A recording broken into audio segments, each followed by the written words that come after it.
Hello, I'm Sarah from Sutton Schoolswork. Welcome to our Assemblies Online. Now, each week we're going to be bringing you a Bible story, a thought about what it means for Christians, a question or two for you to think about, and a fun activity for you to do as well. So are you sitting comfortably? Well, let's begin.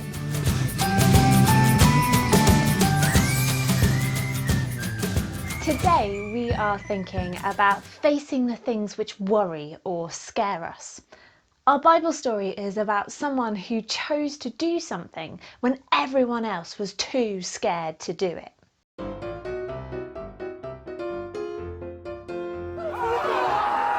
Now we're going to start with a quiz. This is a quiz about phobias. A phobia is a fear of something. I'm going to tell you the name of a phobia and you have to guess which fear it is. So here we go, first one. Claustrophobia is a fear of A, Santa Claus, or B, small spaces.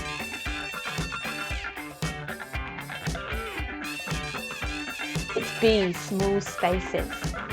Next one, zoophobia is a fear of A, animals, or B, zoos.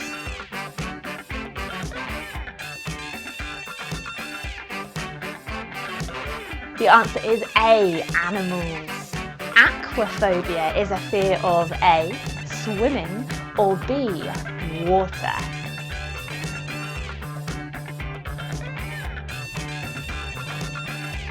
It's a fear of water, it was B.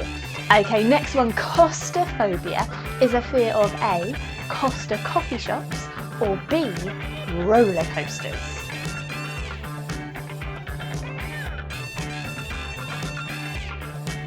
It's B, a fear of roller coasters. And the last one. Wait, what? I mean, is that even a word? How do you even say that? Why don't you pause the video and see if you can have a go at saying that word?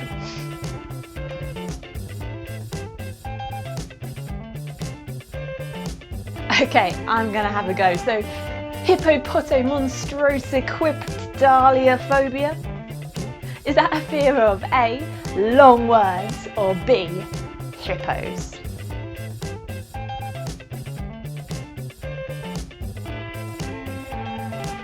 Of course it is a fear of A, long words. I'm sure there are things that we are all fearful of, but sometimes we still need to face our fears. Our story today is about a young man named David. Now, David did something very brave with God's help. Let's find out what happened.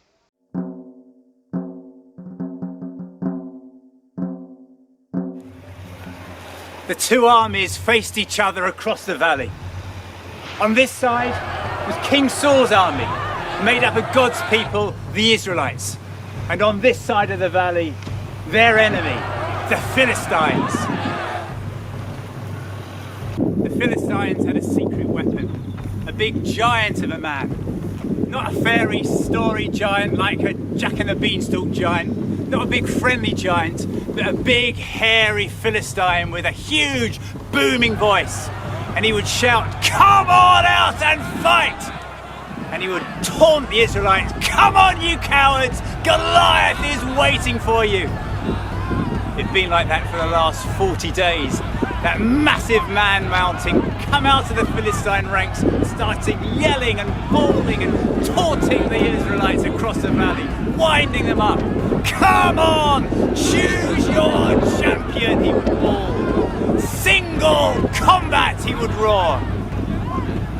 None of the Israelites stepped forward, brave enough to take Goliath on.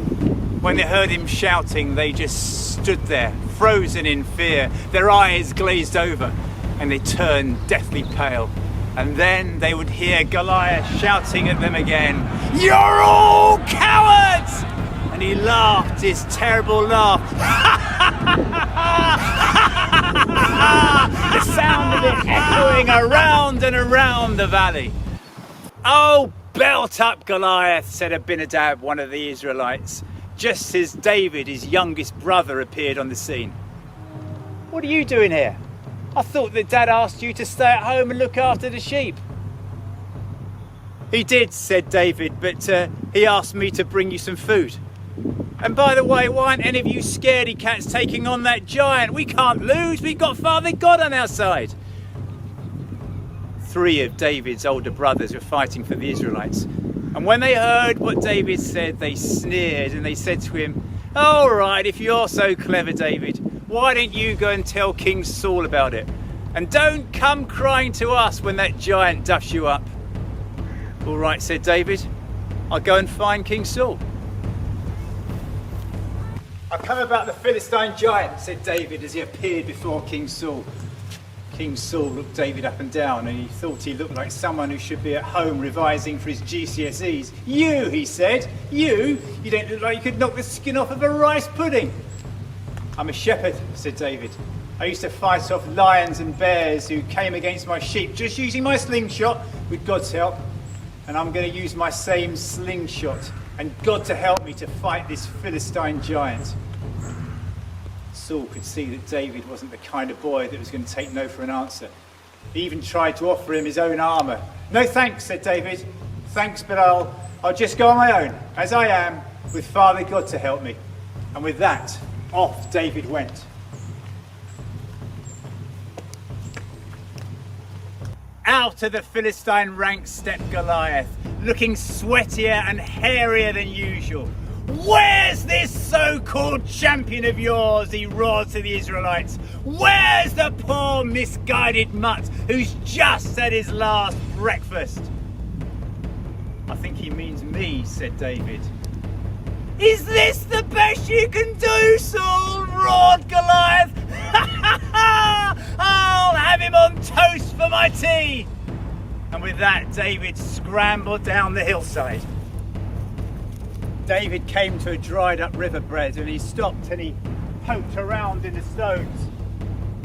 "Go home," jeered Goliath. "Go and get on with your homework." "I've got the God of the Israelites on my side, and him and me are going to finish you off," said David. "Oh yes, the God of the Israelites," shouted Goliath. "Well, let's see how he likes this." And with that, he took his great big bronze javelin and he twirled and he whirled and he whirled it around. Nearer and nearer and nearer he came, his bronze fillings glinting in the sun. He was now so close that David could smell the garlic on his stinking breath. David took his sling.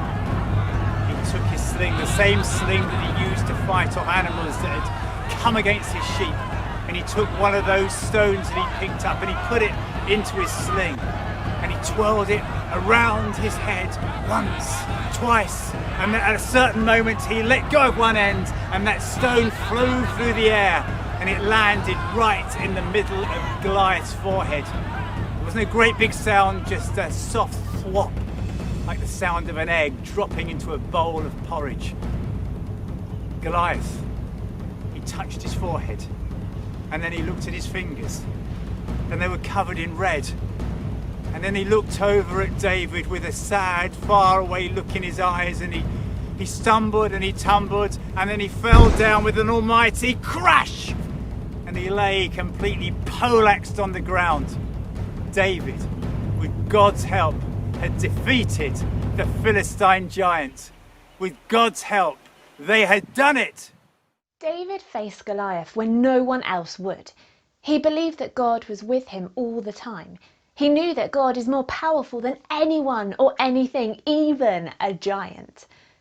Christians believe the same thing today. We might not have to face actual giants in our lives like Goliath, but we may encounter other giants. We may face things in our lives that seem scary and big or new and worrying.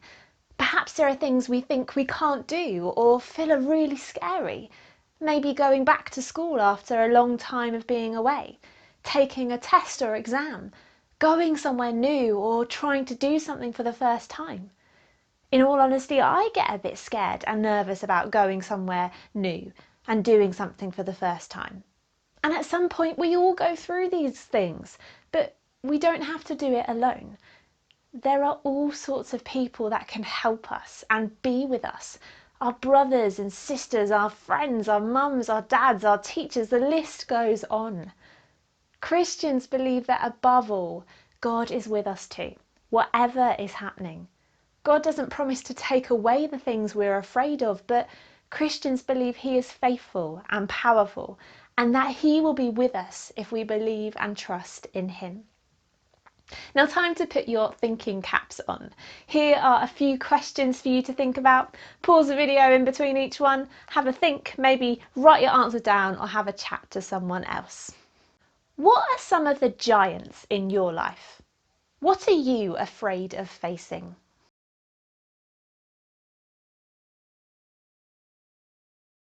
Who do you have to help you face your giants?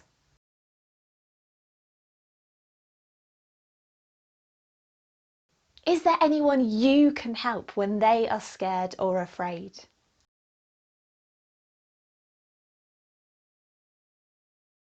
Now we have a fun activity for you to do. First, find yourself a toilet roll tube or a kitchen roll tube or piece of cardboard, doesn't really matter what. This is going to be your giant. On your tube, draw a scary face, maybe some armour. You can design your giant however you wish. Next, on small pieces of paper or post-it notes, write down your fears and worries. What things in your life feel like giants right now? When you finish, take each piece of paper and scrunch it up into a ball. Now here's the fun bit. Stand up your Goliath and try to knock him over with your balls of paper. You can make it harder by moving your giant further away from you. Have fun and remember that it's good to have the confidence to face our giants, but we don't have to do it on our own. Thank you for joining us today. We hope you have enjoyed our assembly and we will see you again next week. Bye!